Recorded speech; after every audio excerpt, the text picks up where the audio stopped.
नमस्कार, आप देख रहे हैं खबर मीडिया। दोस्तों, एक बड़ा सवाल है कि क्या धरती पर एक बार फिर से बहुत बड़ा कहर आने वाला है। जी हां, मैं आपको बताऊंगा कि कैसे धरती एक बार फिर से तहस नहस हो सकती है और कैसे धरती पर एक बहुत बड़ा खतरा मंडरा रहा है। इसलिए आप सभी हमारी इस वीडियो को अंत तक देखिएगा, बहुत काम की वीडियो है। दोस्तों, 16 लाख किलोमीटर प्रति घंटे की रफ्तार से बढ़ रहा है स्टॉर्म। इससे जीपीएस, मोबाइल फोन सिग्नल हो सकते हैं कमजोर। जी हाँ, एक शक्तिशाली सोलर तूफान तेजी से धरती की ओर बढ़ रहा है। ऐसे में बड़ा सवाल है कि क्या इस सोलर तूफान से हमारी धरती को खतरा है? क्या इंसानों का अस्तित्व मिट जाएगा? बहुत ध्यान से सुनिएगा, सारी जानकारी आपको मिलने वाली है। दोस्तों, ये जो सोलर तूफान बहुत तेजी से हमारी धरती की तरफ बढ़ रहा है, इसकी रफ्तार 1.6 मिलियन किलोमीटर प्रति घंटे है। यूएस स्पेस एजेंसी नासा का कहना है कि इसकी रफ्तार बढ़ भी सकती है। तूफान धरती से रविवार या फिर सोमवार को किसी भी समय टकरा सकता है। spaceweather.com वेबसाइट के मुताबिक धरती की मैग्नेटिक फील्ड पर तूफान का गहरा असर पड़ सकता है। इससे रात में आसमान लाइटिंग से जगमगा उठेगा। यह नज़ारा नॉर्थ या साउथ पोल पर दिखेगा। वैज्ञानिक के मुताबिक इस सोलर तूफान से धरती का बाहरी वातावरण गर्म हो सकता है, यानी कि धरती का जो आउटसाइड है वो दोस्तों पूरी तरह से गर्म हो जाएगा और इससे बहुत बड़ी तबाही भी मच सकती है।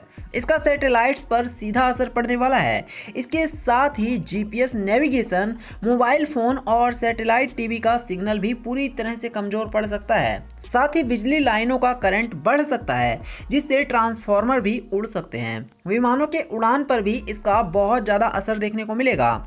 हालांकि आमतौर पर ऐसा कम ही होता है, क्योंकि धरती का चुंबकीय क्षेत्र इसके खिलाफ सुरक्षा कवच का काम करता है। दोस्तों, अगर मैं आपको बताना चाहूँ तो बता दूं कि ऐसा ही तूफान बिल्कुल पहले भी आ चुका है। जी हाँ, इससे पहले 1989 में सोलर तूफान आया था। इसके चलते कनाडा के क्यूबेक शहर की बिजली करीब 12 घंटे के लिए पूरी तरह से गुल हो गई थी। लोगों को बहुत ज़्यादा परेशानी का सामना करना पड़ा था।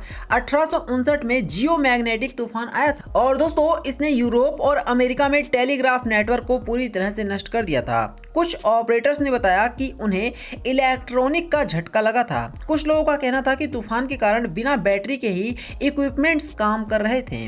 रोशनी इतनी तेज थी कि अमेरिका के कुछ हिस्सों में लोग अखबार तक पढ़ सकते थे। इसके साथ ही दोस्तों अब इस सोलर तूफान को लेकर कई तरह के सवाल भी उठने लग गए हैं, जैसे कि कैसे उठता है ये सोलर तूफान। तो मैं आपको बता दूं, बुनियादी तौर पर सूर्य गैसों का एक गोला है। इसमें 92.1% हाइड्रोजन और 7.8% हीलियम गैस है। सूर्य में मैग्नेटिक या फिर चुंबकीय गतिविधियां चलती रहती हैं। इनमें औसतन 11 साल के अंतराल पर गतिविधियां चरम पर होती हैं, जिन्हें सोलर साइकिल कहते हैं। सोलर साइकिल के दौरान अरबों टन गर्म गैस के गुब्बार धरती के वायुमंडल में प्रवेश करते हैं। इनके साथ ही सूर्य से आए चार्ज्ड पार्टिकल धरती के वायुमंडल में चुंबकीय तूफान मचा देते हैं। इसे सोलर तूफान कहते हैं। और दोस्तों, ये सोलर तूफान एक बार फिर से धरती की तरफ बढ़ने लग गया है। उम्मीद करते हैं कि बहुत कम तबाही होगी, लेकिन हाँ, इलेक्ट्रॉनिक गैजेट्स पर इसका बहुत बुरा असर पड़ सकता है। इसलिए आप सभी अपने इलेक्ट्रॉनिक गैजेट्स को हो सके तो थोड़े टाइम के लिए जरूर स्विच ऑफ कर देना। तो यही था वीडियो में। वीडियो को लाइक करना, इसे शेयर करना और चैनल को सब्सक्राइब करना। धन्यवाद।